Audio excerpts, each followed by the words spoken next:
사랑과 은혜가 풍성하신 거룩하신 아버지 하나님 감사합니다. 죄악 가운데 영원히 멸망을 받을 수밖에 없는 저 영혼을 위해서 이 세상에 오시고 또 십자가에 달리시고 피 흘려 주심으로 말미암아 우리의 모든 죄와 허물을 영원히 씻어 주시고 또 천국의 소망 가운데 살아갈 수 있도록 은혜 베풀어 주신 주님 너무나 감사합니다. 구원받은 이후에도 주님의 은혜 가운데 살게 하시고 이렇게 교제 안에 말씀 가운데 머물러 주님을 섬기며 또 이뤄진 영혼들에게 복음을 전할 수 있는 기회를 주신 것 너무나 감사합니다.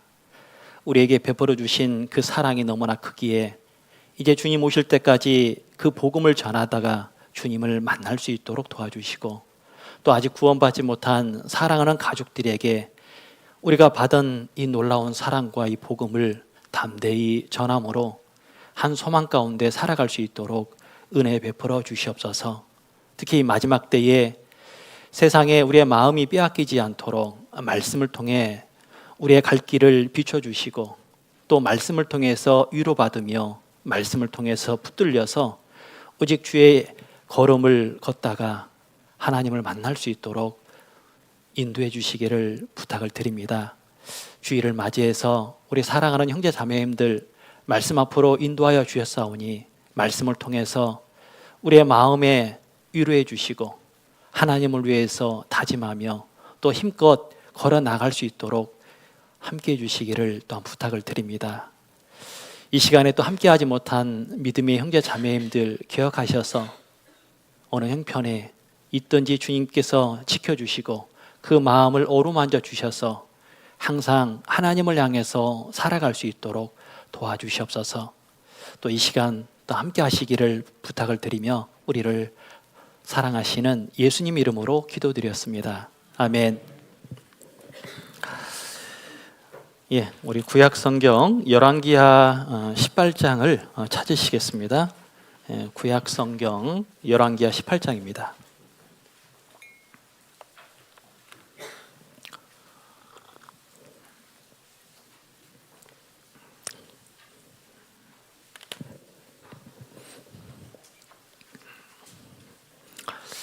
예, 구약 성경 열왕기하 18장 페이지 수로 592페이지 정도에 있습니다.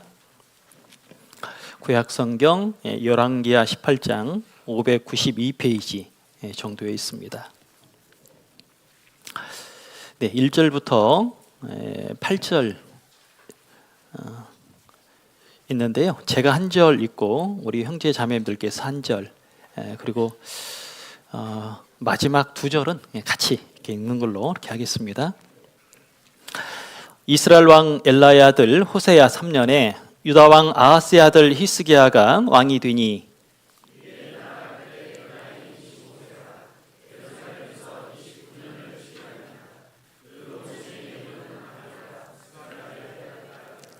히스기야가 그 조상 다윗의 모든 행위와 같이 여호와 보시기에 정직히 행하여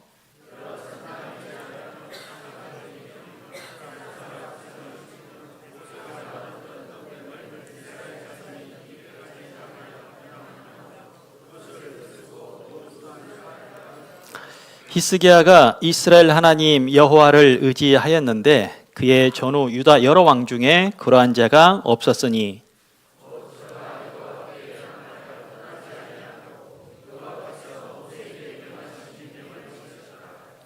여호와께서 저와 함께 하심에 저가 어디로 가든지 형통하였더라.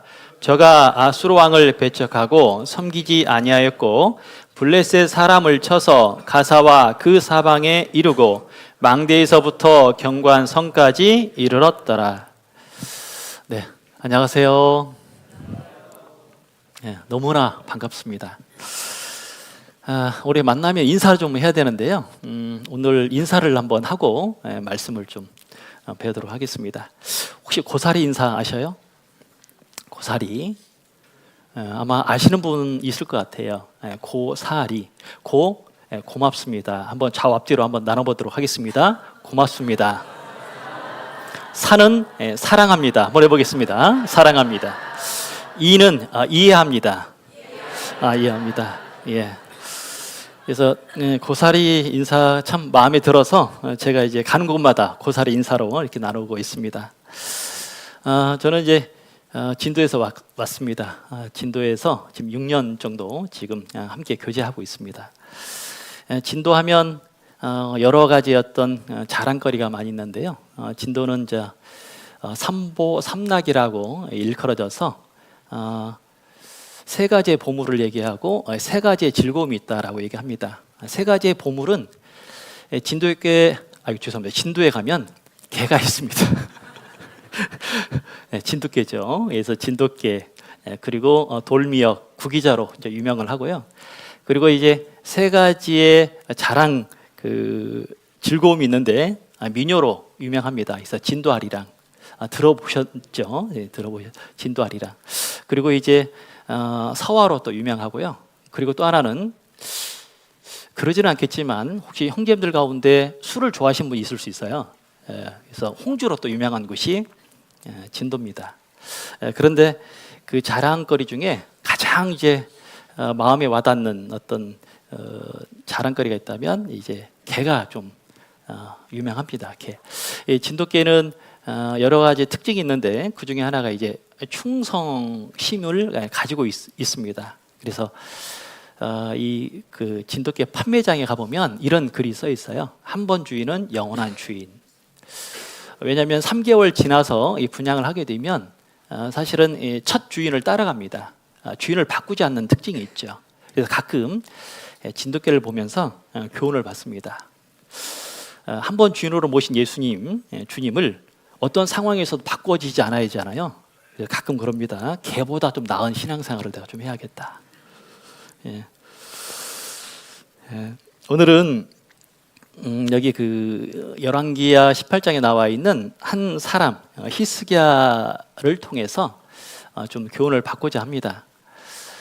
인생을 살다 보면 또 구원을 받고 나서 신앙생활을 하다 보면 많은 여러 가지 어떤 시험, 고난을 만나게 됩니다. 그런데 그 시험과 고난 속에서 분명 우리에게 주시는 이유가 있을 것이고, 그리고 그 시험 가운데 우리에게 베풀고자 하는 주님의 어떤 뜻이 있을 텐데 그게 무엇인지, 그리고 그 고난 속에서, 시험 속에서 무엇을 발견하라고 나에게 고난과 시험을 주시는지, 그리고 그 고난이 있지만 그 고난 속에서도 잘못하면 넘어지는 일이 분명히 있을 텐데 언제 넘어지는지를 오늘 주인공인 히스기야 왕을 통해서 좀 살펴보려고 그럽니다. 우리가 어릴 적에 학교에서 보면 이제 소풍을 가게 되면 소풍 가운데 가장 클라이막스, 하이라이트 있습니다. 지금은 하는지 안 하는지 잘 모르겠지만 뭐 장기자랑도 있죠. 그런데 장기자랑보다 더 가슴을 떨리는 하는 게임이 있습니다. 보물찾기죠.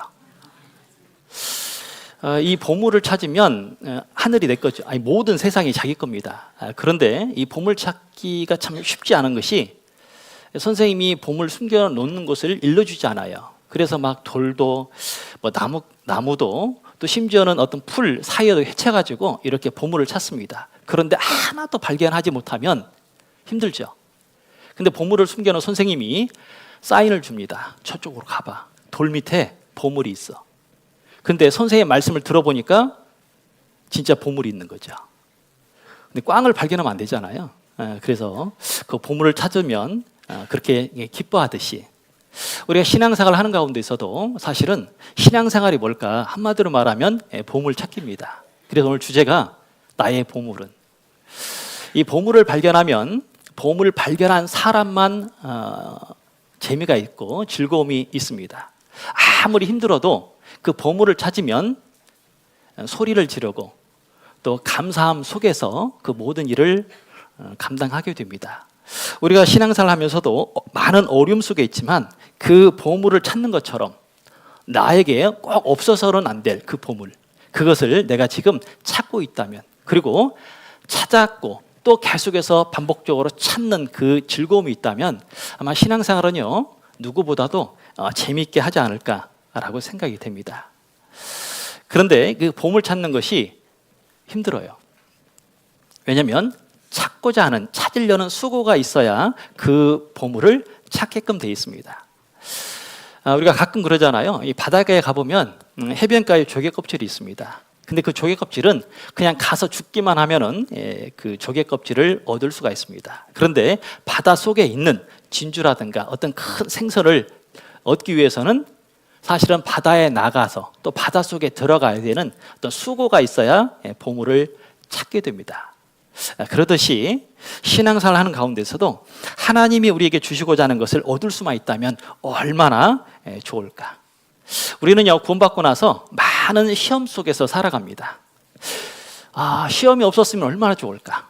내가 구원을 받았으니까 이왕이면 아무런 걱정 근심 없이 신앙생활을 할 수만 있다면 아마 너무나 좋지 않을까. 그런데 막상 신앙생활을 하다 보니까 장난이 아니에요. 어려움 속에 있을 수밖에 없습니다. 이스라엘 백성들에게 40년 광야 생활을 하나님께서 허락을 하셨어요. 40년 광야 생활 너무나 어렵습니다. 차라리 없었으면 좋겠어요. 그런데 하나님께서는 이스라엘 백성에게 40년 광야 생활을 허락을 하셨어요. 그런데 40년 광야 생활을 할 때 하나님께서 말씀하신 게 있습니다. 자, 여기 줄을 잡아 놓으시고 우리 신명기 8장을 보시겠습니다.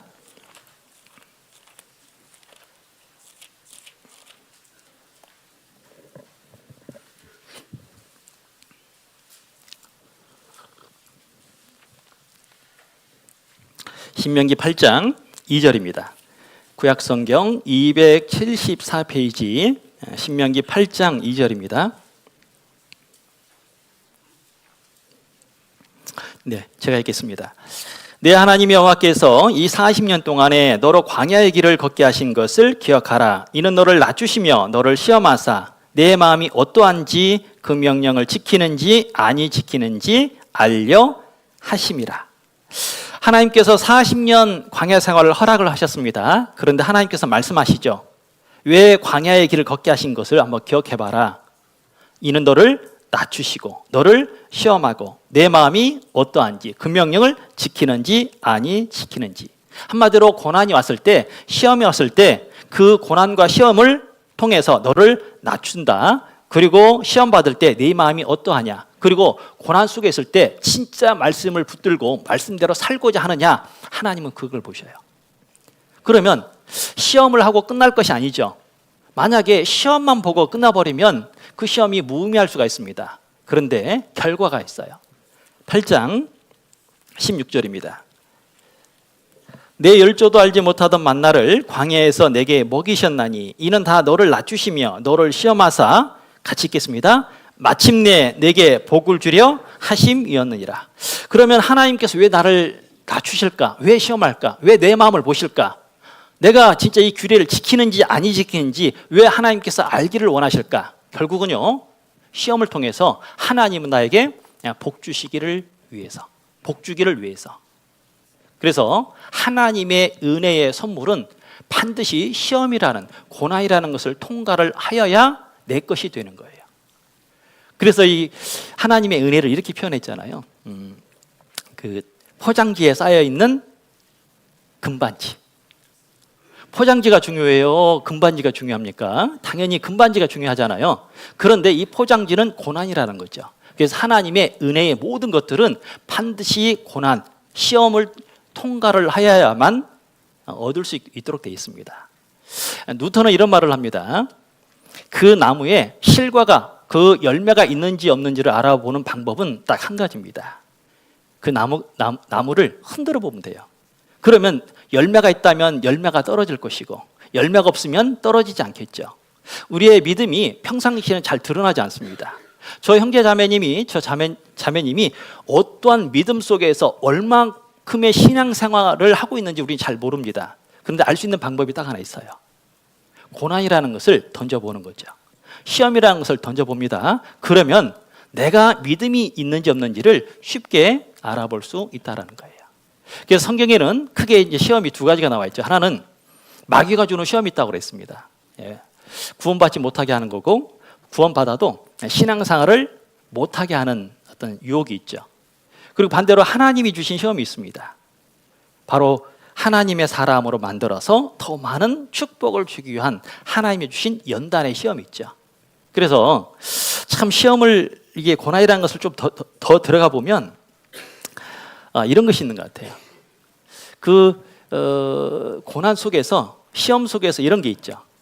물질적으로요 모든 것을 한번 줘봅니다. 한마디로 말하면 이제 만사형통이 있죠. 참 만사형통 누리면 얼마나 좋겠어요. 모든 것을 네 맘대로 네가 소원이 원하는 대로 다 이루어집니다. 그럼 얼마나 좋겠습니까? 이스라엘 백성들에게 한번 줘봅니다. 한번 네가 원하는 것. 그런데 문제가 생기더란 얘기죠.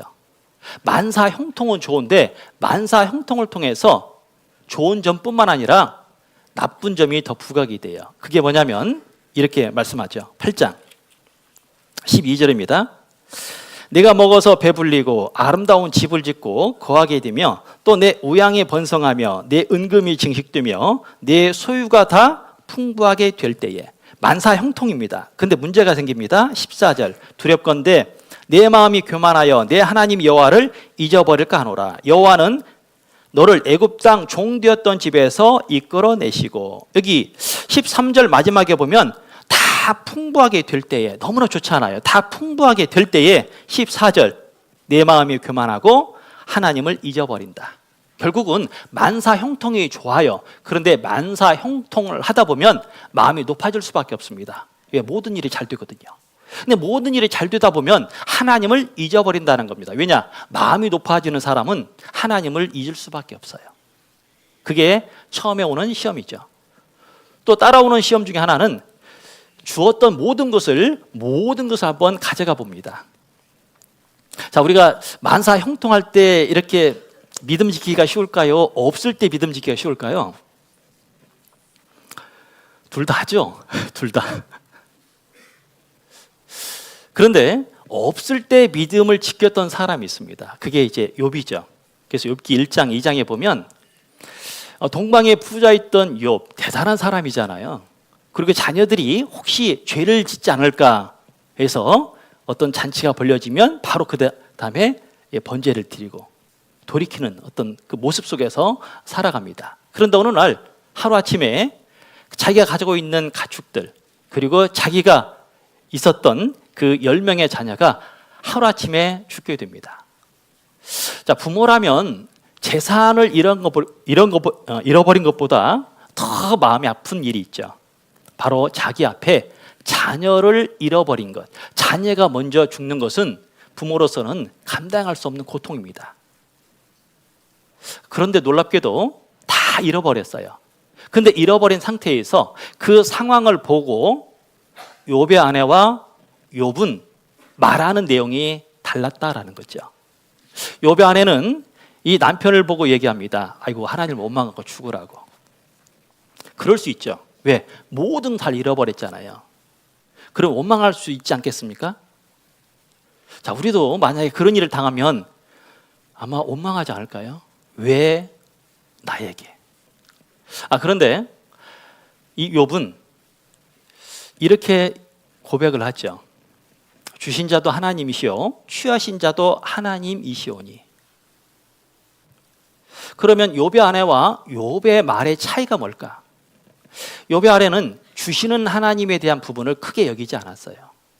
내가 지금 누렸던 모든 것은 내가 그래도 뭔가 뒷바라지를 잘하고 내가 내조를 잘하고 뭔가 잘했으니까 이렇게 누렸지라고 생각할 수 있다는 거죠. 그런데 욥은 마음이 흔들리지 않았던 이유 뭐냐면 주시는 분이 누구셨냐면 하나님이셨어요. 내가 많은 것을 누렸다. 그리고 자녀들이 있다. 내가 이만큼 서 있었다. 이 모든 것이 하나님이 주신 은혜라는 거죠. 주시는 하나님을 인정하니까 취하신 하나님도 인정이 될 수밖에 없다는 거죠. 그래서 그것도 하나의 시험이라는 거죠. 그리고 우리에게 또 하나 오는 시험이 있습니다. 어떤 시험일까? 바로 말로써 시험 받는 일도 참 많이 있습니다. 잠언을 읽어보면 도가니로 은을, 풀무로 금을, 칭찬으로 사람을 실현케 하느니라. 도가니로 은을 얻습니다. 한 960도 정도 올리면, 온도를 올리면 은이 녹아요.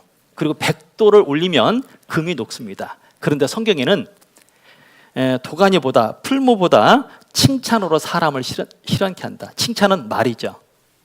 여러분, 다른 것보다요 가장 힘든 게 뭐냐면 말입니다. 말로써 그 사람을 살릴 수도 있고 죽일 수도 있는데, 신앙생활을 하다 보면 가장 많은 시험이 말로 시작이 돼요. 어떤 사람에게 칭찬을 한번 해보세요. 그럼 이런 분이 계시더라고요. 왜 이제 칭찬하느냐고. 내가 칭찬할 일을 많이 했는데. 그런데 어떤 분에게도 칭찬을 하면 한없이 자기를 낮추는 분이 계셔요. 그래서요, 말이 그 사람을 보여질 때도 있고, 그 사람의 어떤 신앙도 말로서 사실은 나타낼 수가 있어요. 이런 모든 것들이 시험이라는 거죠. 자, 오늘은 주인공이 히스기야입니다. 자, 히스기야는 25살 때 왕이 되었고 19년간을 나라를 다스리게 됩니다. 그런데 그 히스기야는 성경에 보면 선한 왕, 그리고 칭찬받는 왕, 그리고 영적으로 종교개혁을 일으켰던 아주 훌륭한 왕으로서 기록이 되어 있습니다. 그런데 그 왕에게도 4번의 어려움을 겪게 되고, 그 어려움 속에서 보물을 찾게 되고, 그리고 하나님 앞에 믿음의 사람으로 우리에게 보여집니다.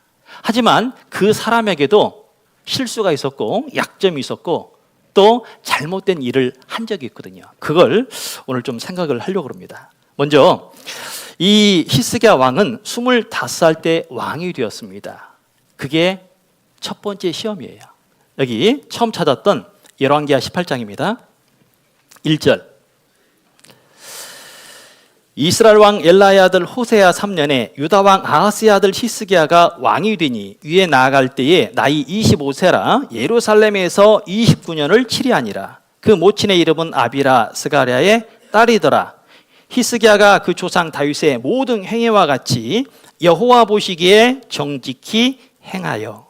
자, 25살 때 왕이 되었습니다. 첫 번째 시험은 왕이 될 때예요. 이게 왜 시험일까? 자, 이스라엘 나라는 북쪽 이스라엘과 남쪽 유다로 나눠지게 되죠. 북쪽 이스라엘 왕들은 다 악한 왕이고 남쪽 유다의 몇 명의 왕들만 선한 왕입니다. 그런데 거기에 잘 보면 선한 왕들의 특징은 뭐냐면 쫓아가는 사람이 나와요. 그게 누구냐면 다윗입니다. 다윗을 쫓아. 이 히스기야 왕은 다윗을 쫓아 선한 왕으로 나라를 다스립니다. 이게 무슨 시험거리냐? 이 히스기야 왕의 아버지는 아하스 왕인데 악한 왕입니다. 심지어는 어떤 일을 했냐면 성전의 문을 닫았어요. 지금으로 말하면 교회 문을 닫아버렸어요. 자, 성전은 어떤 곳이냐면요, 백성들이 하나님을 만나고 하나님께 교제하고 하나님께 제사를 드리는 장소가 성전이에요. 근데 그 성전의 문을 닫았다라는 것은 뭐냐면 백성들이 하나님께 나아가지 못하도록 방해하는 사람이 누구였냐면 자기 아버지예요. 자, 요즘 그 아들은 누구 닮죠? 엄마 아버지 닮잖아요. 보통 이렇게 생각을 합니다. 그러면 아버지가 하나님 보실 때 악한 어떤 행동들을 했다면, 악한 일을 했다면 자연히 아들도 따라와야 되는데 그렇지 않았거든요. 왜냐? 이 히스기야 왕은 아버지를 쫓아서 산 게 아니고 다윗을 쫓아, 믿음의 사람을 쫓아 살았던 겁니다. 이 첫 번째 시험은 이와 같습니다. 네가 왕이 되면 악한 왕으로 살 건지 선한 왕으로 살 건지. 우리가 구원받기 전에 하나님이 없다라고 생각을 하다가 말씀을 듣게 되었고 하나님의 계심을 발견하게 되었고 내가 지옥에 갈 수밖에 없는 비참한 죄인임을 발견하게 되었습니다. 그때 선택을 해야 돼요. 구원을 받을까 말까.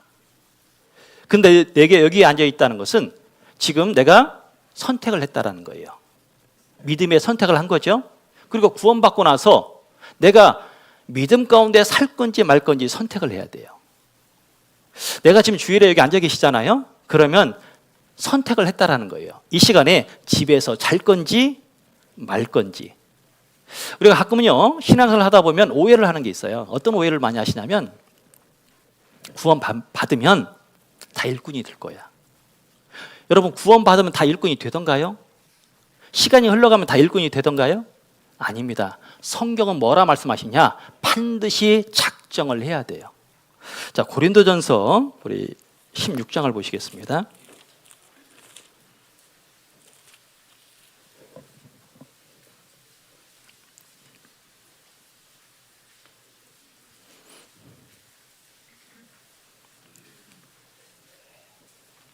고린도전서 16장 15절입니다.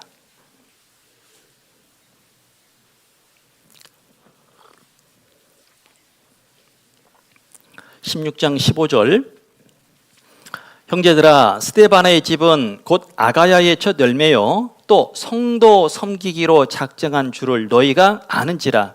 내가 너희를 권하노니 이 같은 자들과 또 함께 일하며 수고하는 모든 자에게 복종하라. 이게 15절에 보면 스데바나의 집이 나오는데, 스데바나의 집은 아가야의 첫 열매요, 처음으로 구원받은 가정이 되고요. 그리고 그 가정이 어떤 일을 지금 하고 있냐면 성도 섬기기로 작정한 줄을 너희가 아는지라. 자, 스데바나의 집이니까 형제 혼자가 아니라 가정이잖아요. 그러면 형제 자매님이 아가의 첫 열매, 첫 번째로 구원받은 가정이 됐는데, 그 첫 번째 구원받은 가정이 지금 뭐 하고 있어요? 성도 섬기기로 작정한 줄을 너희가 아는지라. 무슨 의미냐면 성도 섬기는 일은 하나님의 일입니다. 그런데 작정을 했어요. 작정했다는 뜻은 뭐냐면 하나님의 일은 반드시 작정이 없이는 할 수가 없어요. 주일날 내가 지금 눈을 감고 있잖아요. 작정하셨어요? 그건 아니거든요. 여러분, 육신의 일은요, 크게 작정을 안 해도 시간이 지나가면 이루어지는 일들이 참 많습니다. 그런데 하나님의 일은 작정하지 않으면 안 돼요. 특히 가정이 하나님의 일을 하고 있잖아요. 그 가정이 하나님의 일을 할 때 작정을 하셔야 됩니다. 마음을 모아서 작정을 하지 않으면 끝까지 하지 못해요. 자, 보세요. 첫 번째 집이면 이렇게 생각이 들 수 있잖아요. 내가 그 교회 첫 번째로 구원받은 가정이야. 그 지역에, 그 곳에 처음으로 구원받은 가정, 그 가정이 처음인데 시간이 흘러갔어요. 그러면 이렇게 생각이 들 수 있죠. 내가 여기에 시작한 집이야. 그러면 섬김을 받으려고 할까요? 섬길까요? 보통은요, 섬겨달라고 했죠. 왜? 내가 첫 열매잖아. 내가 수고했잖아.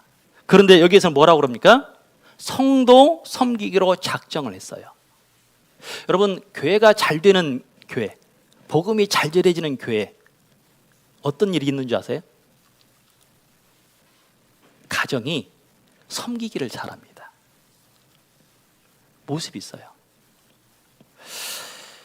여기 16절에 그랬잖아요. 이 같은 자들과 또 함께 일하며 수고하는 모든 자에게 복종하라. 함께 일하고 수고한다. 어떤 집이요? 예, 그 집이 성도 섬기기로 작정했잖아요. 이 히스기야 왕은 25살이면 아주 어린 나이잖아요. 대학생 정도 되는 나이잖아요. 그런데 아버지를 본받지 않고 믿음의 사람의 모습을, 다윗을 본받게 됩니다.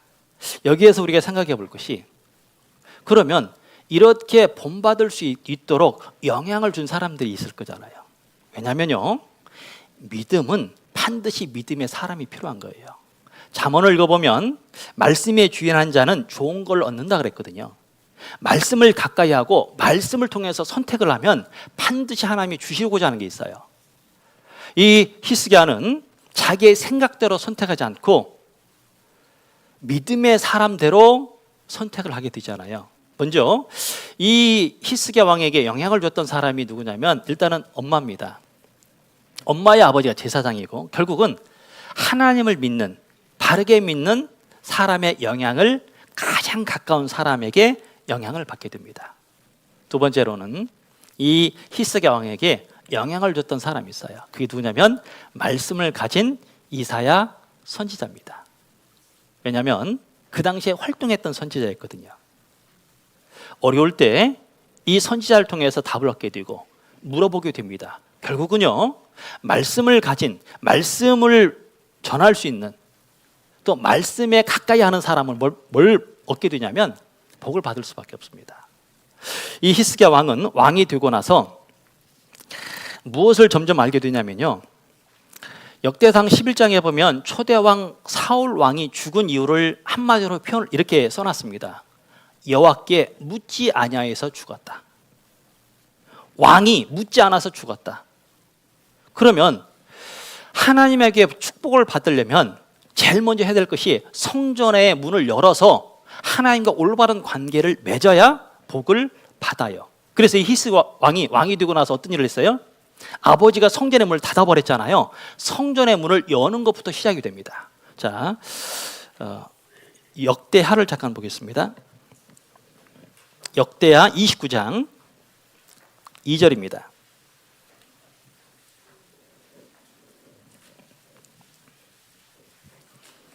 구약성경 694페이지. 역대하 29장 2절. 히스기야가 그 조상 다윗의 모든 행위와 같이 여호와 보시기에 정직히 행하여 원년 정월에 여호와의 전 문들을 열고 수리하고. 자, 여기 이 히스기야가 여호와 보시기에 정직히 행하고 그 다음에 원년 정월에 여호와의 전 문들을 열고 수리하고. 여기서 문을 열었다라는 것은 성전의 문을 열었다는 거예요.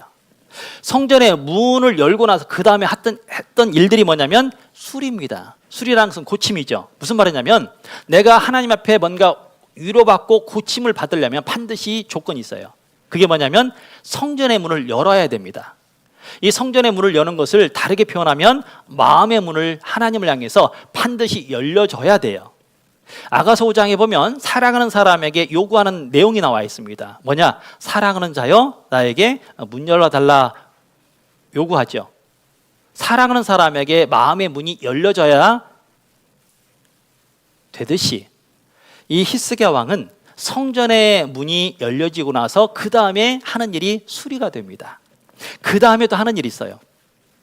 아버지가 그 성전의 문을 닫아버리니까 중단된 일이 있습니다. 왜? 성전 안에 해야 될 일이 중단이 됐어요. 등대를 킬 필요 없죠. 향을 피울 필요가 없죠. 제사를 드릴 필요가 없죠. 성전의 문이 닫혀졌으면. 그런데 성전의 문이 열려지니까 이제 뭐요? 중단된 것들이 회복이 됩니다. 여기 이렇게 말씀하시죠. 7절.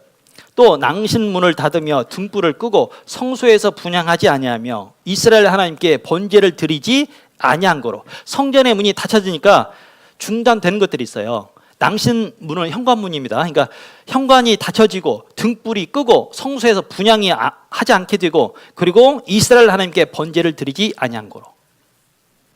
여기 말하는 등불은 빛 되신 그리스도를 의미하죠. 껐다라는 것은 주님의 인도가 없는 거죠.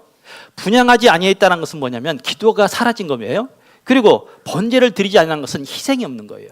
무슨 말이냐면 성전의 문이 닫혀져 버리면 중단된 것이 세 가지가 있어요. 하나는 주님과 상관이 없게 됩니다.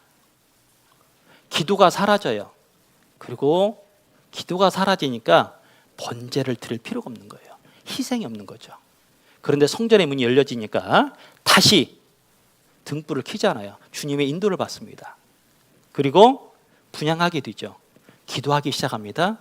그리고 희생을 하게 돼요. 이 히스기야는 이 모든 일들이 성전의 문이 열려진 것처럼 마음의 문이 열려지잖아요. 그러면 하나님 앞에서 회복이 돼요. 이 마음이 어떠하냐에 따라서 달라진다는 겁니다. 그 요한계시록 3장에 보면 7개 교회 가운데 라오디아 교회를 얘기합니다. 책망하셨죠. 라오디아 뜻이 뭐냐면 사람이 위한, 민중이 위한. 그러니까 하나님을 위한 교회가 아니라 사람을 위한 교회로 바뀌어지는 이 마지막 때에. 그런데 그 교회에게 책망을 하셨는데 책망하시기 전에 이 교회에서는 뭐라고 외치냐면 자랑을 하게 됩니다. 세 가지의 자랑, 삼부라고 그러죠. 이렇게 얘기합니다. 나는 부자라 부요하여 부족함이 없다는 삼부를 자랑해요. 나는 부자라 부요하여 부족함이 없다. 자기들은 부족함이 없어요. 그런데 하나님의 눈으로 딱 봤을 때는 보이잖아요. 그래서 책망하실 때 이렇게 책망하죠. 열심을 내라. 그리고 회개하라. 왜? 열심도 없는데 그 하지 못하는 일에 대해서 회개하지 않는, 잘못된 길을 가고 있는데 회개하지 않는, 그게 이 마지막 때의 모습이라는 거죠. 그래서 열심을 내라. 열심의 뜻은 다르게 표현하면 뜨거운 마음이에요. 뜨거움 다 있으신가요? 자, 우리는 36.5도 뜨거움 있죠? 없어요? 근데 열심을 내래요. 왜? 마지막 때에 그 열심이 사라지거든요. 열심의 반대말은 한심입니다. 차가운 사람. 이게 왜 열심이 중요하냐면 구약의 선지자들 가운데 열심이 없었던 선지자가 없었습니다. 신약의 사도들도 열심이 없었던 사도들이 없었습니다. 다 있었거든요. 특히 엘리야는 외치죠. 나는 하나님 앞에 열심히 특심이 있던 사람이라고 얘기합니다. 특별한 마음이거든요. 다른 사람과 다른 마음을 가지고 있어요. 다른 마음을 가지고 있으니까 하나님이 보여주시는 게 있어요. 갈멜산에서 하나님과 우상 사이에 이 백성들이 머뭇머뭇거리는 모습을 하나님이 보여주셔요. 머뭇머뭇거리는 모습, 하나님과 우상 사이에. 전에는 그걸 못 봤거든요. 그런데 특심이 있으니까 보여지게 됩니다. 내 신앙이 하나님 보실 때 지금 머뭇머뭇거리는지를 전에는 모르거든요. 그런데 조금만 열심을 갖고 살다 보면 내가 지금 머뭇거리고 있구나라는 것을 보게 해주신다는 거예요. 요한복음 2장에 보면 예수님이 성전에 들어가셨습니다. 그 놀라운 일을 하셨어요. 그 다음에 어떤 일을 하셨냐면 성전에 들어가서요, 그 장사하는 사람을 다 내어 쫓으셨습니다. 그런데 왜 그전에는 그런 일이 없었을까요? 간단합니다. 지금까지 성전에 들어오시지 않으셨거든요. 예수님이 성전에 들어오셨어요. 그러면 바꿔지죠. 이 바꿔지는 모습을 삭개오를 통해서도 볼 수가 있습니다. 삭개오, 그 당시에 세리장이었습니다. 많은 사람들이 혐오하는 사람들, 그리고 키가 작아서 약점이 있는 사람이었습니다. 자기에게 오는 사람도 없고 다가가면 멀리 떠나버리는. 그런데 그 삭개오가 주님을 보고 싶어요. 주님을 알고 싶어요. 그런데 만나러 갑니다. 그런데 자기 약점이 있잖아요. 키가 너무 작아서. 그래서 뽕나무 위로 올라갑니다. 놀라운 것은 올라가서 주님을 바라보는데 주님이 다가오시고 뽕나무 위에 있는 자기를 쳐다보면서 말씀하죠. 내가 오늘 네 집에 유하야겠다. 그 말을 듣고 삭개오가 집으로 달려갑니다. 집에 가서 뭐 했을까? 손님 맞을 준비를 했겠죠. 다 정리하고. 드디어 주님이 제자들과 함께 그 집에 방문을 합니다. 그런데 삭개오가 한 번도 하지 못한 말을 해요. 예수님이 그 집에 들어오셨잖아요. 지금까지 이런 일은 없었다. 어떤 말을 했어요? 내 재산의 절반을 내어주겠으며 내가 토색한 일이 있으면 4배나 갚겠나이다. 왜냐? 자기는 지금도 한 번도 그런 말을 해본 적도 없고 지금까지 돈을 평생 동안 모았던 사람이고 그 사람이 주님을 만나고 주님이 자기 집에 딱 들어오니까 바뀌어버린 사람이 되죠. 이게 뭘 의미하냐면요, 주님이 만약에 내 삶에 내 살아가는 그 모습 속에 주님이 와 계시면 바뀌게 돼 있습니다. 주님이 안 들어오잖아요. 바뀔 일이 없어요. 지금까지 내가 살아온 그 방식 그대로 갑니다. 그런데 보세요, 주님을 만난 사람 치고 안 바뀐 사람이 있던가요? 주님을 마음에 영접하고 안 바뀐 사람이 있던가요? 그렇게 욕심이 많았던 사람이 남을 위해서 내어줍니다. 남을 위해서 희생하죠. 주님이 들어오면 놀랍게도 뜨거움이 생기도록 되어 있어요. 히스기야 왕은 가장 중요한 것이 뭐냐? 내가 어떻게 살아가는 것 중요합니다. 그러나 먼저 주님을 받아들이고 주님을 인정하고 살아가는 게 더 중요하다는 것을 깨닫게 됩니다. 이 열왕기하 18장에 보면 이 히스기야가 지금까지 이스라엘 백성들이 누수라는 노뱀을 보고 섬기고 있는 거예요. 그걸 부셔버립니다. 왜? 그게 진짜가 아니라 하나님이 진짜인데 왜 우상같이 생긴 노뱀을 섬기냐 이거죠. 이걸 깨트리게 되고 하나님을 의지하고 하나님과 연합하며 살게 된 사람이 바로 히스기야입니다. 히스기야는 자기를 위해서 살 수 있는 기회를 하나님의 영광을 위해서 선택을 합니다. 자, 우리 같으면 내가 25살 때 왕이 됐어요. 우리는 어떻게 살까? 가끔 그 전도 집회를 하다 보면요, 그 죄 말씀할 때 이런 그 일들이 있거든요. 당신이 만약에 하루 종일 투명 인간이 되면 어디 가고 싶으세요? 라는 질문이 있어요. 네? 하루 종일 투명 인간이 되면, 자, 우리가 투명 인간이 되면 좋은 일을 해야 되죠. 투명 인간이 되면 아무도 자기를 못 봐. 그런데 답이 어떻게 나왔냐면 여자 목욕탕에 간대요, 남자들이. 그리고 자기를 힘들게 했던 사람을 어떻게 해요? 따라가서 이렇게 때린다는 얘기도 하거든요. 그러니까 사람은 어떤 기회가 오면 선을 베풀기보다는 사실은 죄를 짓는 데 많이 사용을 하게 됩니다. 히스기야 왕, 그가 25살 때 왕이 되었잖아요. 왕이 되는 것은 피할 수 없는 겁니다. 그런데 왕이 되고 나서 어떤 삶을 살 건지는 반드시 내가 선택을 하셔야 돼요. 그게 첫 번째 우리에게 오는 시험입니다. 믿음은 좋은 것을 선택하도록 만들어요. 그리고 내가 믿음의 선택을 하기 위해서는 반드시 내 앞에 믿음의 사람이 반드시 있어야 됩니다. 영향을 받아야 믿음의 선택을 하는 거예요. 내가 많은 분들이 구원받고 나서 교회 안에 머물러 있기 때문에요. 내가 왜 믿음 가운데 또 복음을 전하고 있습니까? 먼저 되신 분들이 복음을 전하기 위해서 수고하고 애쓰고 있기 때문에 그걸 보고 내가 또 전하는 거예요. 여러분, 복음이 잘 전해지는 교회 특징이 있잖아요. 그렇죠? 먼저 된 분들이 수고하기 때문에 새로 구원받으신 분들도 따라 배우도록 되어 있습니다. 그래서 첫 번째, 왕이 될 때 우리는 믿음의 선택을 해야 된다. 그래서 말씀에 주의하는 자는 좋은 걸 얻도록 되어 있습니다. 두 번째, 첫 번째가 말씀의 보물이라면 두 번째는 어떤 보물일까? 두 번째 시험은 항상 시험은 어려운 거죠. 두 번째 시험은 첫 번째 시험을 통과한 사람. 뭘까?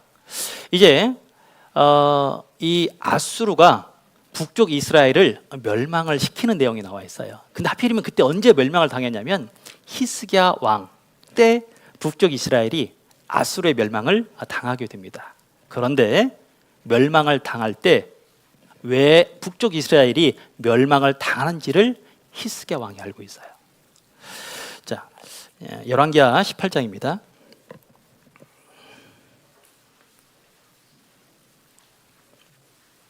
11절입니다. 열왕기하 18장 11절.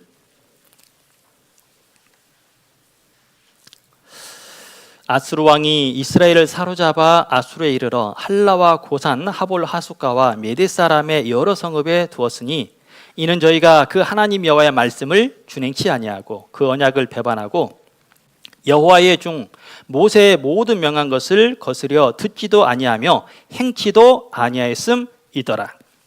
12절에 보면 왜 아수르 때문에 북쪽 이스라엘이 멸망을 당했느냐? 하나님의 말씀을 등 뒤로 던져서, 하나님의 말씀을 따르지 아니해서, 하나님의 말씀을 거스려서, 결국은 뭐냐면 하나님의 말씀을 땅으로 떨어뜨렸다는 거예요.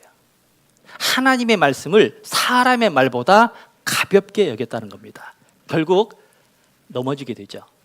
우리가 구원받고 나서 시험 때문에 넘어지는 것이 아니에요. 사실은 하나님의 말씀을 사람의 말보다 가볍게 여길 때 넘어져요. 북쪽 이스라엘이 왜 넘어졌습니까? 왜 사울 왕이 넘어졌습니까? 하나님의 말씀을 사람보다 작게 여기는 거예요. 그때 넘어지게 됩니다. 이 아수르가요, 북쪽 이스라엘을 점령을 하고 나서 이제 얼마 있다가 남쪽 유다로 쳐들어오게 됩니다. 문제는 이 히스기야 왕도 다 준비를 했습니다. 그런데 준비를 했지만 감당할 수 없는 적이 18만 5천 명이 딱 쳐들어온 거예요. 문제가 생겼죠. 그래서 이 히스기야 왕이 처음에는 그들이 원하는 대로 들어줍니다. 왜냐하면 그들이 원하는 게 있거든요. 금, 은을 달라고 요구를 합니다. 그랬더니 히스기야 왕이요, 성전 안에 들어가서 그 발라져 있잖아요, 금이요. 이걸 벗겨가지고 줍니다. 근데 문제는 그렇게 했는데도 이 아수르가 철수를 안 하는 거예요. 돌아가지 않습니다. 어떻게 해야 될까? 히스기야 왕은 방법을 좀 다르게 합니다. 자, 역대하 32장입니다.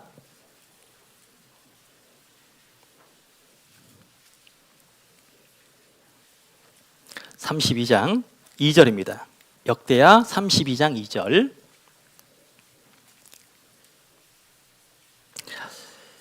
구약성경 700페이지입니다.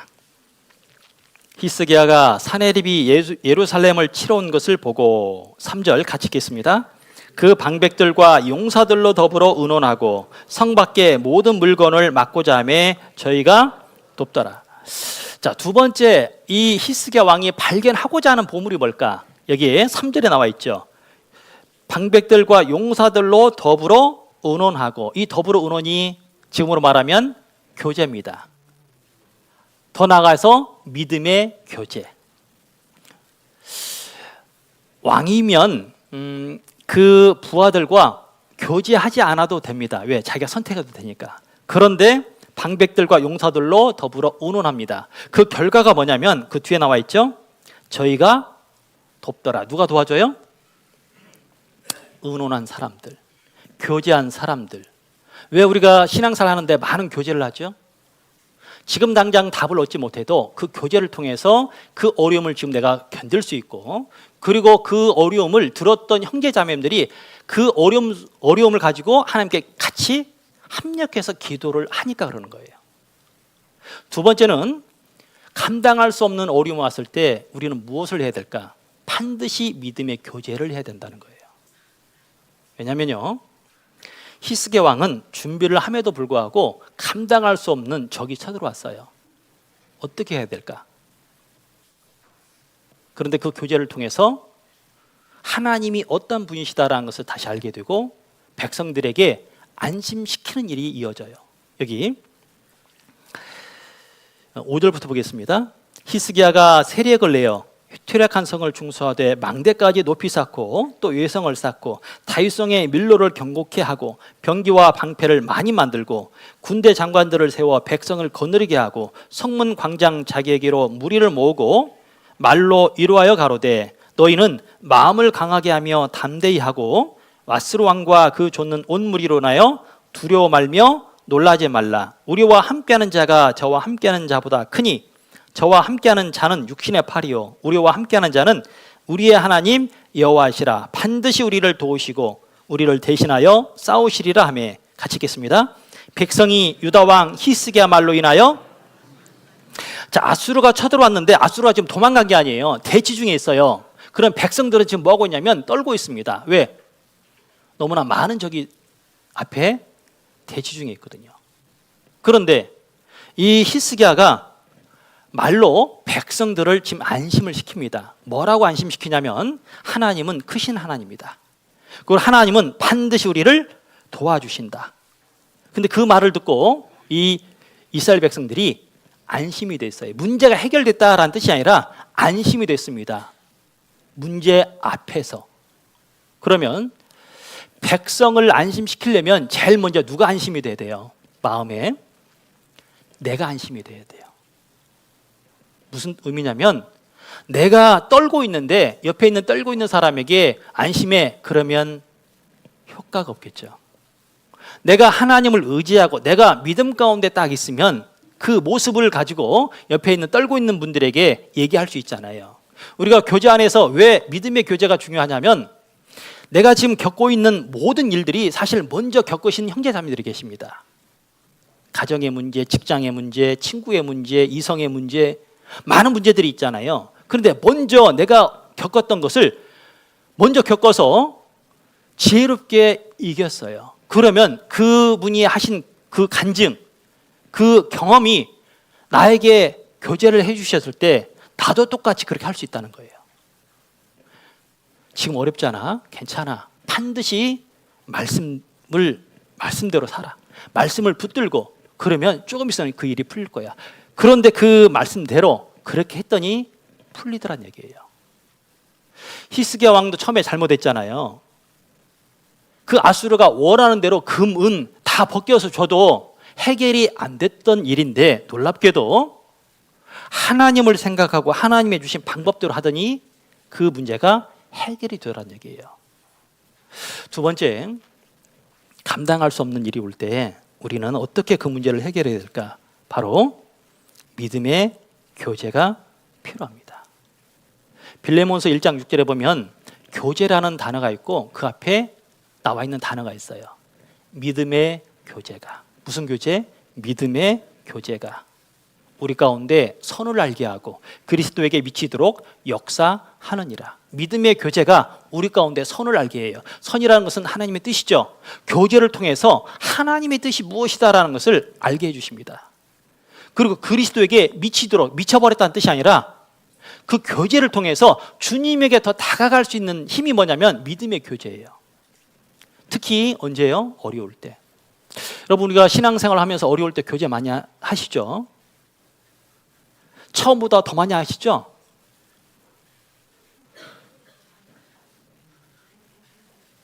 우리는요, 사실은 믿음의 교제는 시간이 갈수록 더 많아져야 돼요. 믿음의 교제는 각구원 받았을 때는 다 모르잖아요. 모르니까 안 물어볼 것도 물어봅니다.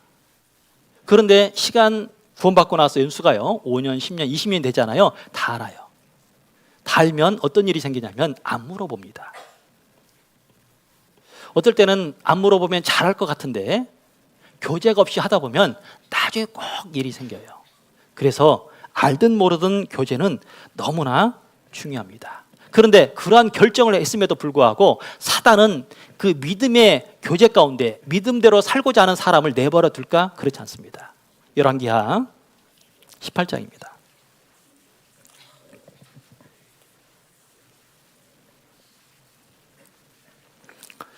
18장 28절입니다.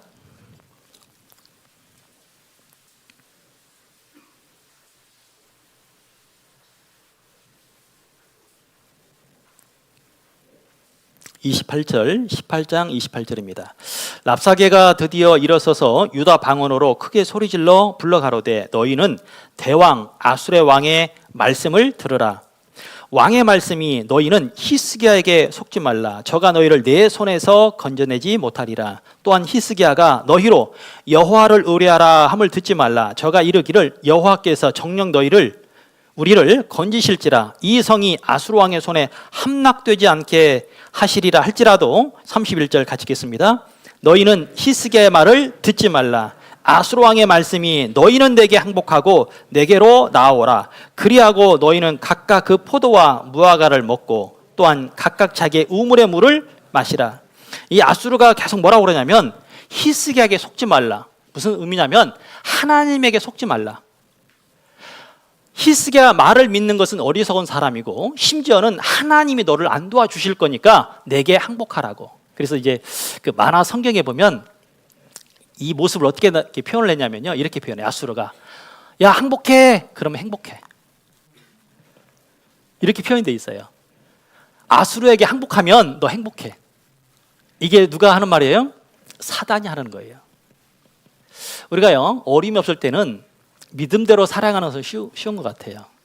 그런데 감당할 수 없는, 처음으로 한 번도 겪어보지 못한 어려움이 찾아오면 우리는 믿음대로 살지 못합니다. 어떻게 살까?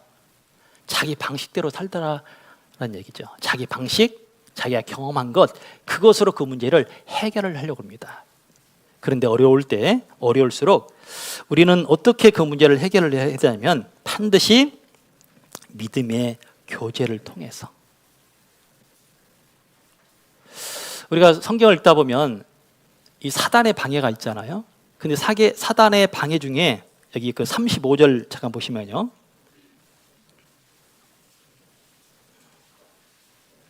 35절 열국의 모든 신 중에 누가 그 땅을 내 손에서 건졌기에 같이 읽겠습니다. 여호와가 예루살렘을 내 손에서 능히 건지겠느냐 하셨느니라. 우리가 매일 말씀을 읽지만 사단이 어떻게 할까? 하나님은 도와주시지 않는 분이다 라는 생각이 우리 삶 속에 들어오잖아요. 의심이 들어오잖아요. 불신이 들어오잖아요. 그러면 어떤 일이 생기냐면 멈춰지게끔 되어 있습니다. 근데 사단이 내가 좋을 때 그 마음을 주시는 게 아니에요. 주는 게 아니에요. 사단이 언제 주냐? 가장 힘들 때 내가 지금 이 교회 편에, 하나님 편에, 또 말씀 편에, 믿음 편에 있는 것이 헛수고다, 어리석다라는 생각이 들어올 때가 있습니다. 그러면 그때 우리는 어떻게 되면 중단이 돼요. 갈라디아서를 읽어보면 이런 말씀 있잖아요. 전에는 달리기를 너무나 잘했어. 그런데 갑자기 멈춰서 포기를 해버립니다. 왜? 율법 때문에. 우리도 그럴 수 있거든요. 누구에게요? 열심히 신앙생활을 하는 사람에게 고난이 올 때요, 잘못하면 멈춰주게 됩니다. 아직 출발도 안 한 사람은 시험도 없어요. 그렇죠? 믿음의 선택도 안 했는데 무슨 시험이 오겠어요? 그런데 믿음의 선택을 한 이후에 말씀대로 살려고 하는 사람에게 하나님이 도와주지 않는다라는 그런 생각이나 마음이 들어올 수 있습니다. 그러면 멀어지는 거예요. 그리고 그 두 번째 시험이 끝난 이후에 또 하나의 시험이 이제 히스기야 왕에게 찾아옵니다. 그 시험은 열왕기하 20장에 보면 죽을 병에 걸려요. 자, 죽을 병이 세 번째 시험입니다. 첫 번째, 두 번째 시험은 이와 같은 거죠. 많은 사람이 알고 있는 시험이에요. 많은 사람이 알고 있는 어려움입니다. 그런데 자기가 죽을 병에 걸렸어요. 그러면 하나님이 아시겠고 선지자가 알 것이고 가족들이 알 것이 몇 사람만 아는 시험이에요. 한마디로 말하면 나만 겪고 있는 시험이 있습니다. 있을까요? 없을까요? 있습니다. 그런데 이 히스기야 왕에게 선지자를 보내서 선지자가 이 왕에게 얘기합니다. 네 집을 처치하라. 네가 죽고 다시 살지 못하리라. 처치란 뜻은 뭐냐면 이와 같은 뜻이 있습니다. 너 죽을 테니까 집 정리하라는 뜻이에요. 근데 이 나이가 성경에는 자세히 안 나와 있지만 이 사건이 있고 난 다음에 15년의 인생을 더해 주시잖아요. 그러면 25살 때 29년간을 치료했기 때문에 이 죽을 병에 걸린 나이가 대충 39 정도 나옵니다. 생각을 해보세요. 지금까지 믿음으로 살아왔어요. 그런데 죽을 병에 걸렸어요. 이해가 돼요? 지금까지 구원받고 나서 복음 안에 열심히 살아왔습니다. 그런데 일이 더 안 풀려요. 있겠죠? 한 번도 교제에서 떠난 적이 없는데 다른 분들은 너무나 잘 돼. 가정도 잘 돼, 직장도 잘 돼, 복음도 잘 전해져. 그런데 20년이 지났는데 자기 혼자야. 여러분, 그런 분에게 시험이 올까요, 안 올까요? 안 오면 이상하죠. 이런 것도 있더라고요. 이런 모습도. 신앙의 외출을 들어보셨어요? 나는 한 번도 외출한 적이 없는데 어떤 분들은 가끔 세상으로 외출을 해. 그러다가 때 가면 또 와. 그러다 또 나가. 또 들어와. 근데 그분이 잘 돼. 걱정 근심이 없어. 근데 자기는 뭐예요? 수십 년이 지나는데 자기 혼자야. 그러면 그런 분이 마음에 문제가 생기지 않을까요? 제가 이제 구원받고 나서 수원에서 이제 구원을 받았는데요. 구원받고 나서 이제 앞에 나가서 이제 간증을 하잖아요. 예, 간증을 쭉 하시는데 저희 앞에 이제 지금은 이제 목사님이신데 그때 이제 형제님이셨죠. 간증을 하는데 이런 간증을 하셨어요. 저희 가족 대부분이 1년 안에 다 구원받았습니다. 저는 지금 저희 가족 한 명도 구원 못 받았거든요.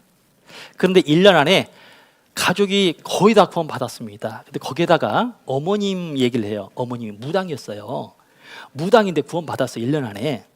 또 누님이 계시는데 초등학교도 못 나온 누님인데 시골 한쪽 구석에서 살고 있는 누님인데 구원받았어요. 제 앞에서 그런 간증을 했어요. 그럼 제가 그 간증 들으면서 어떤 마음 들었을까요? 그 간증이 너무나 힘들었습니다. 왜냐? 나는 부모님 전도하려고 막 비디오 싸들고 막 시골로 내려갔단 말이죠. 이렇게. 그런데 갈 때는 기도하고 내리고 올 때는 울면서 오거든요. 왜? 안 먹혀. 이걸 여러 번 했는데도 전도가 안 돼. 그런데 그런 상황에서 그 목사님 간증을 제 앞에 딱 했어요. 1년 안에 가족이 다 구원받았다. 혹시 이 안에 있죠? 1년 안에 가족이 다 구원받았다. 그러면 구원받았다는 간증은 너무나 은혜스러운 간증이잖아요. 너무나 기쁜 간증이잖아요. 그런데 저는 너무나 힘들었어요. 왜냐? 제가 놀고 있었던 게 아니잖아요. 했는데, 전도하려고 했는데 안 돼요. 그런데 그런 상황에서 나와서 딱 간증을 하시는데, 와, 이거 어떻게 해야 될지 모르겠어요. 그 이후에 이제 복음 전했습니다. 그 이후에 우리가 신앙생활을 할 때요, 이 히스기야가 39에 죽을 병에 걸렸을 때가 이런 마음이라는 거죠. 왜냐? 내가 잘못한 게 없어요. 잘못해서 징계를 맞으면 당연한 건데, 믿음으로 살고 있는 나에게 일이 더 안 풀릴 때, 그리고 내가 열심히 신앙생활을 하고 있는데 이렇게 설렁설렁하는, 죄송합니다, 표현이 좀 그렇지만 설렁설렁 하시는 형제 자매님들이 더 잘 돼. 그런 생각 없죠? 성향은. 그런데 그게 들어오더란 얘기예요.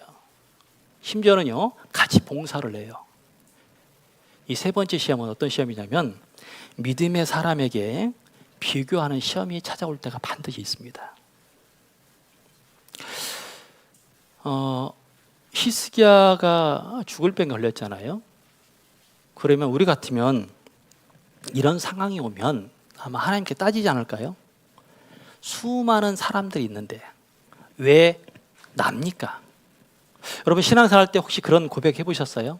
어떤 봉사를 하거나 어떤 일들을 할 때, 복음 전할 때 왜 납니까? 아니, 저 사람을 통해서 하나님 일을 하시면 좋은데 왜 나죠?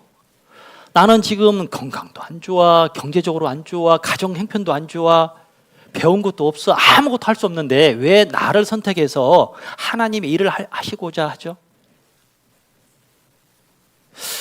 그런데 그런 상황이라면 아마 우리는 원망했을 겁니다. 그런데 놀라운 것은 히스기야 왕은 원망을 안 해요. 자, 20장, 열왕기하 20장입니다.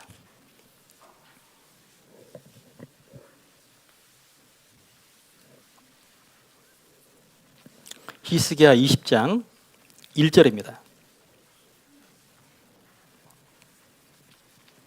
그때에 히스기야가 병들어 죽게 되매 아모스의 아들 선지자 이사야가 저에게 나와서 이르되, 여호와의 말씀이 너는 집을 처치하라, 내가 죽고 살지 못하리라 하셨나이다. 2절 3절 같이 읽겠습니다. 히스기야가 낯을 벽으로 행하고 여호와께 기도하여 가로되, 여호와여 구하오니 내가 진실과 전심으로 주 앞에 행하며 주의 보시기에 선하게 행한 것을 기억하옵소서 하고 심히 통곡하더라. 2절 보면 히스기야가 낯을 벽으로 행했습니다. 여호와께 원망하여 가로되, 기도하여 가로되. 기도하여 가로되. 우리 같으면 원망할까요? 기도할까요? 우리는 죄송하지만 원망부터 합니다. 왜냐하면 이스라엘 백성의 특징은 원망이 특기였어요. 먹을 것이 없네요, 물이 없네요, 길이 험하네요. 원망이었죠. 근데 구원을 받고 신앙생활하고 있는 나조차도 아무런 어려움이 없을 때는 좋다가 뭔가 하나가 부족하면 원망하는 게 우리의 모습이에요. 원래 부족한 것이 좋은데, 신앙생활, 특히 이 마지막 때에 신앙생활하고 있는 내가 무엇을 견디지 못하냐면요, 부족한 것을 견디지 못해요. 돈이 없습니까? 견디지 못해요. 어떤 관계가 소홀합니까? 견디지 못해요. 히스기야는 분명 원망할 수 있는 상황임에도 불구하고 기도합니다. 그리고 더 고백하죠. 진실과 전심으로 주 앞에 행하며 주의 보시기에 선하게 행한 것을 기억하옵소서. 이것은 자기 자랑이 아니에요. 시편을 읽어보면 이런 말씀 있잖아요. 내 시대가 주의 손에 있다. 내 시대가 주의 손에 있다. 무슨 의미냐면, 내가 이렇게 왕이 되고 아수르가 쳐들어오고 죽을 병에 걸려도 이 모든 것이 하나님의 손 안에 있다. 결국은 하나님의 은혜가 있기 때문에 이런 선택을 하고 신앙생활을 하고 있다는 거예요. 결국은 내가 어떤 일을 지금 하고 있잖아요. 봉사하고 있잖아요. 교제하고 있잖아요. 복음을 전하고 있잖아요. 한마디로 말하면 하나님의 은혜라는 거예요. 하나님의 은혜가 있기 때문에 여기까지 온 거다라는 거죠. 아마 이때 하나님 앞에 형통한 사람으로 살고 있는 히스기야 왕이 사실은 형통한 모습이 아니거든요. 찬송가에 이런 찬송이 있죠. 지금까지 지내온 것 주의 크신 은혜라. 근데 죽을 병에 걸린 사람이 그렇게 찬양을 하면 어떻게 돼요? 지금은 이제 소천하셨는데 제가 알고 있는 한 형제님이 40대 중반에 돌아가셨습니다. 암으로. 찬양을 너무나 잘하셔요. 자전거를 너무나 잘 타십니다. 운동 선수처럼 몸이 좋아요. 어느 날 보험을 들기 위해서 건강 검진을 했는데 말기암이 발견됐어요.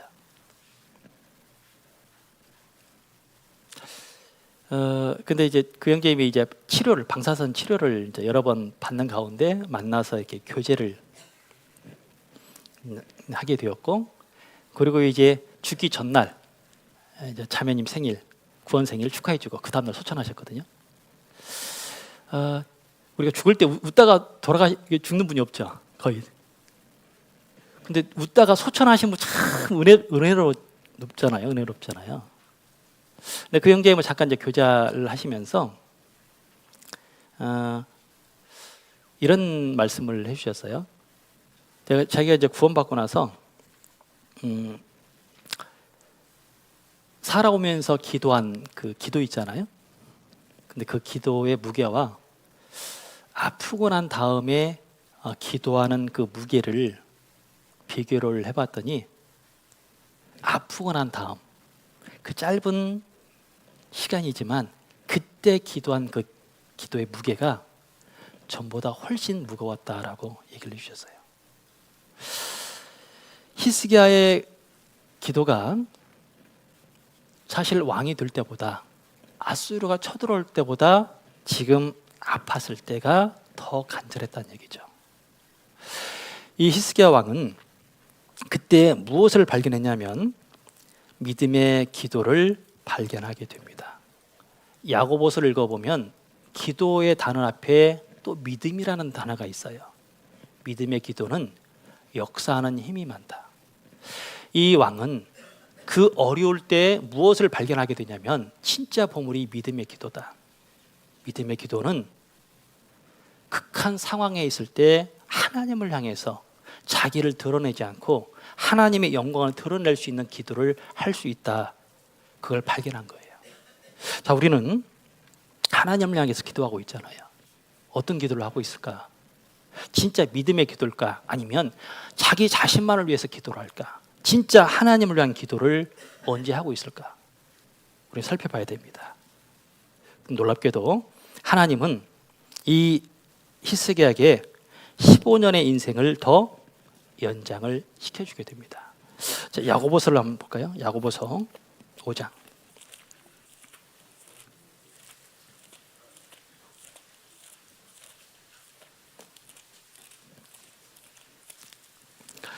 야고보서 5장 15절입니다.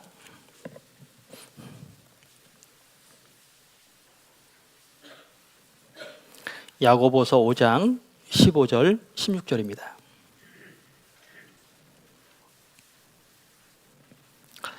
믿음의 기도는 병든 자를 구하나리니 주께서 저를 일으키시리라. 혹시 저를 범하였을지라도 사하심을 얻으리라. 이러므로 너희 죄를 서로 고하며 병 낫기를 위하여 서로 기도하라. 같이 읽겠습니다. 의인의 간구는 역사하는 힘이 많으니라. 결국 의인의 간구는 믿음의 기도거든요. 그래서 극한 상황이 있을 때 하나님은 나에게 믿음의 기도의 보물을 발견하라라고 말씀하셔요. 내가 어려울 때요, 그 믿음의 기도를 할 수만 있다면 발견을 하신 겁니다. 극한 상황이 있을 때. 그게 히스기야 왕에게 세 번째 시험이었습니다. 이제 네 번째 시험 하나 남았는데, 그 네 번째 시험은 만사 형통 속에서 해서는 안 되는 죄를 범하게 됩니다. 첫 번째 왕이 될 때, 두 번째 아수르가 쳐들어올 때, 심지어 세 번째 병에 들었을 때도 이 히스기야 왕은 넘어지지 않았어요.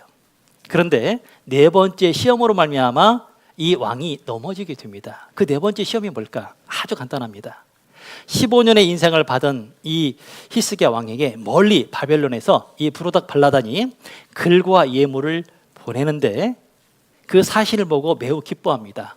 그리고 나서 성 안에 있는 창고마다 창고는 다 열어서 개방을 해서 다 보여줍니다. 무기, 식량, 보물 모든 것을 보여줍니다. 그런데 다 보여주고 나서 이사야 선지자가 와서 지금 뭐 하세요? 라고 물어보니까 내가 지금 손님이 와가지고 다 보여주고 있다고 얘기합니다. 그런데 딱 하나 마지막에 드러내지 않았던 그 일이 있습니다. 하나님이 빠졌어요. 하나님의 은혜가 빠졌습니다. 하나님의 영광에 빠졌어요. 다 보여주고 나서 개인적으로요, 다 보여주고 나서 마지막에 이 모든 것이 하나님의 은혜입니다 하면 더 멋있잖아요. 그런데 빠진 게 있습니다. 자랑은 했는데 하나님이 빠졌어요. 왜 그럴까? 그 네 번째 시험은 지금 우리가 살고 있는 이 마지막 때에 우리가 쉽게 범하는 죄입니다. 성공은 자랑하는데 하나님이 빠졌어요. 일은 자랑하는데 은혜가 빠졌습니다. 왜 그럴까요? 나의 보물이 순서가 바뀌었습니다. 이사야 39장입니다.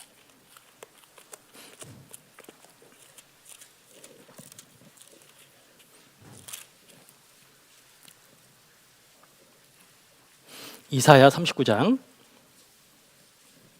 1절부터 보시겠습니다. 구약성경 1013페이지입니다.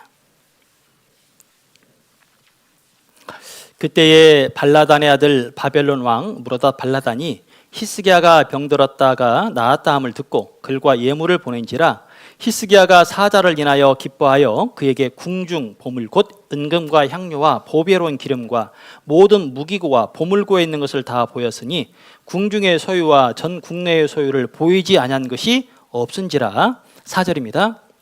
이사야가 가로되 그들이 왕의 궁전에서 무엇을 보았나이까? 히스기야가 대답하되 그들이 내 궁정에 있는 것을 다 보았나이다. 같이 읽겠습니다. 내 보물은 보이지 않는 것이 하나도 없나이다. 내 보물은. 히스기야 왕에게 진짜 보물이 누굴까요? 하나님이 보물입니다.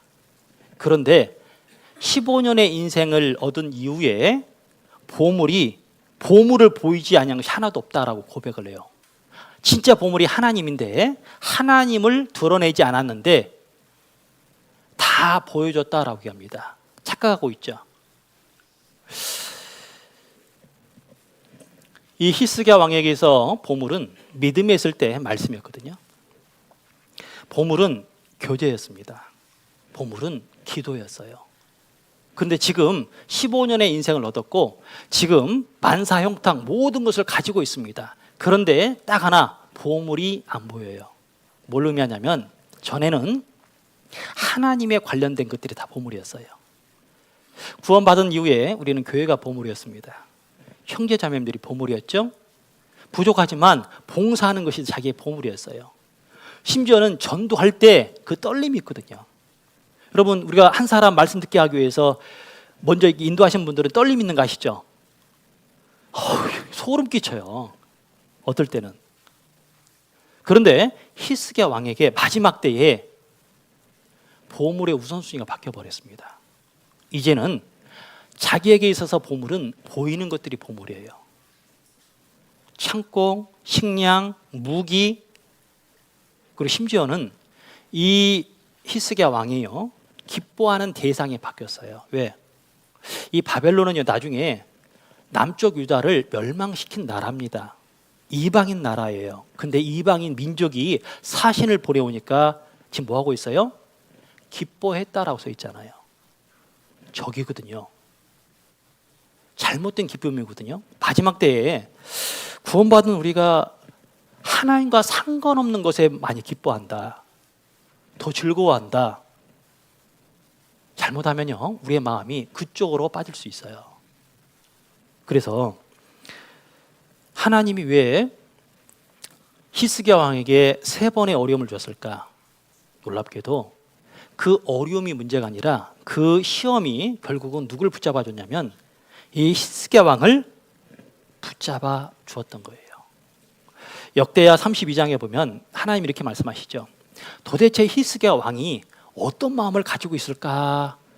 떠나셨다라는 말씀이 있어요. 여러분, 하나님의 은혜가 내 마음을 떠나면 뭐가 나온 줄 아세요? 육신의 것이 나와요. 우리도 지금 은혜 가운데 있지만 은혜가 사라지잖아요.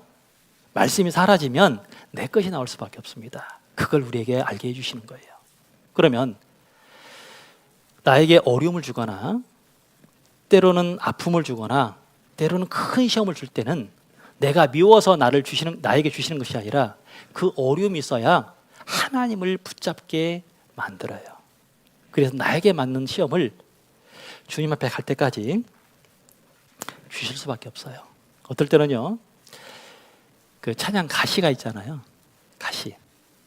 어떤 분들은 여기는 가시라고 그러나요? 가시. 그 가시의 찬양 그 가사가 너무나 마음에 와닿거든요. 그런데 가시에 찔려보지 않으면 그 가시의 찬양이 은혜가 안 됩니다. 그런데 그 가시로 말미암아 어떻게 돼요? 주님을 더 찾게 되고 의지하게 만들잖아요.